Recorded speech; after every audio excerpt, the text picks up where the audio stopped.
So today we're going to be getting into this J. Cole secret studio session. And with this being my first J. Cole video, I say let's get right into it. I remember one time I had a moment in the studio where J. Cole was there, and I was just having a bad day that day, and I started just talking trash. I was talking to my other friend, Teron, Rock City, who's also an artist and songwriter, and Cole came in the room, and within 2 minutes, he did not even, he like sat down, he heard what we was talking about, and he got up and left. And I just remember being like, damn. What we say? Why did he do that? Yeah. But then I realized, like, my frequency, we wasn't on the same frequency. He not on that. Right. You know, complaining and like, man, why these niggas always trying to play us and you know who they think they is?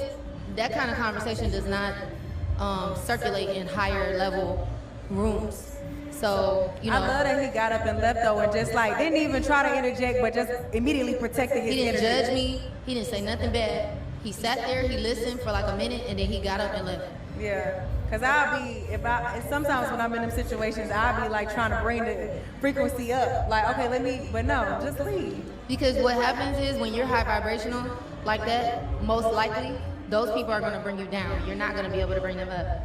You know what I'm saying? And if you do, Those people are going to bring you down. They're not going to be able to bring you up. That's a bar and that's a word. Now, for those of you who may not be familiar, that's Muni Long.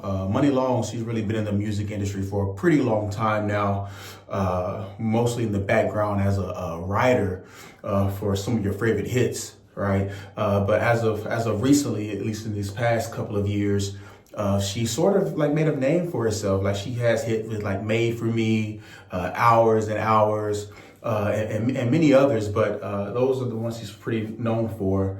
But nevertheless, when I shared this over on my Twitter page or my X account, you know, over 2 million of you engaged with it. But surprisingly, not a lot of people are even aware that this secret studio session even took place. Now, Muni Long, she does not give a time frame on when exactly this session took place. But nevertheless, it is interesting. And I do believe that it does provide some level of insight into the way that J. Cole or Jermaine, the way he goes about or chooses to go about his business today, and especially when it comes to the apology. He didn't actually apologize. If you go back and play the clip, he never apologized, but that's what people have taken it.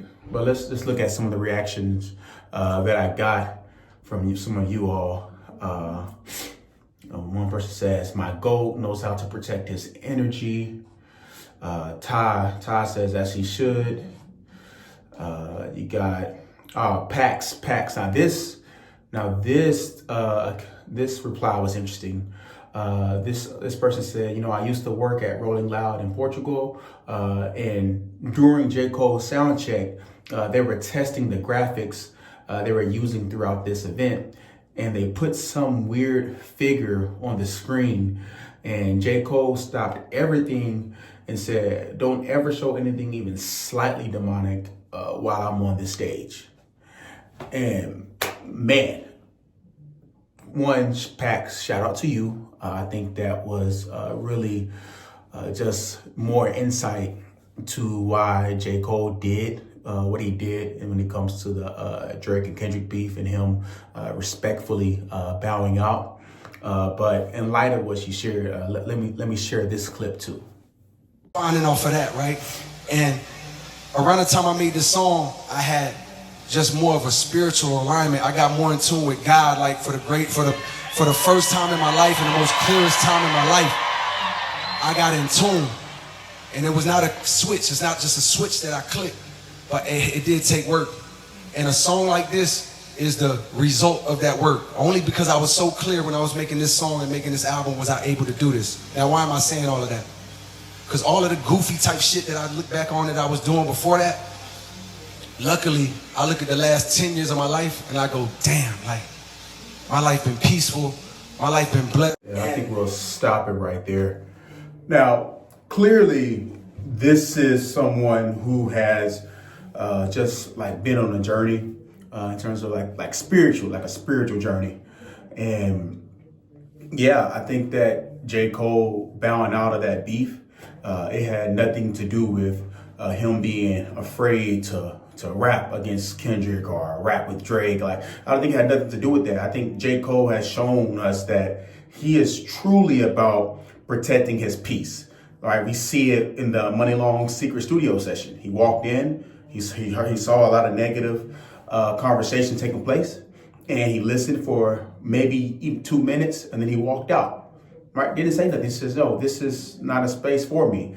And if I'm going to be out on a stage rolling loud, if you want to put me out there and I'm trying to do my sound check and you take this as an opportunity to display some type of demonic background or image, which the hip hop industry or just music industry period is known for doing, he says, yo, no, cut that off. We're not even doing that while I'm on the stage. Like, I am truly about my peace.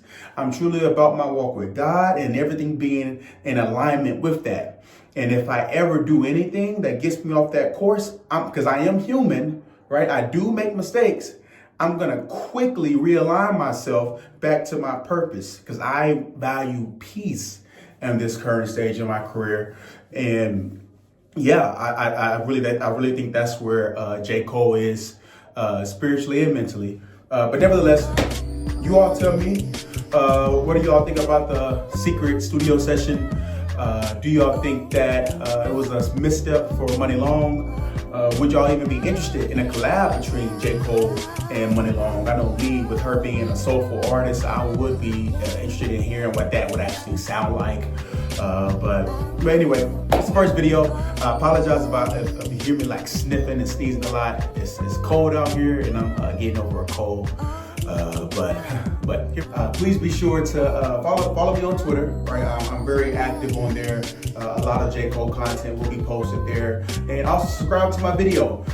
For those of you that have already subscribed, I will be making a hard left from where I was last year. I'm gonna make this channel a lot more J. Cole centered. I noticed that there is a gap in that space, because when it comes to Drake, everyone pretty much goes to academics, or they go to what's the dirt. And when it comes to Kendrick, now for the most part, they go into those West Coast outlets. They're going to the DJ heads of the world, right? But when it comes to Cole, outside of Las Vegas, it's really just there's no one there. And so I hope to be one of those guys for you. And just you can be early on this journey. But please subscribe, comment, like, share, and I'll make sure to keep that content coming for you.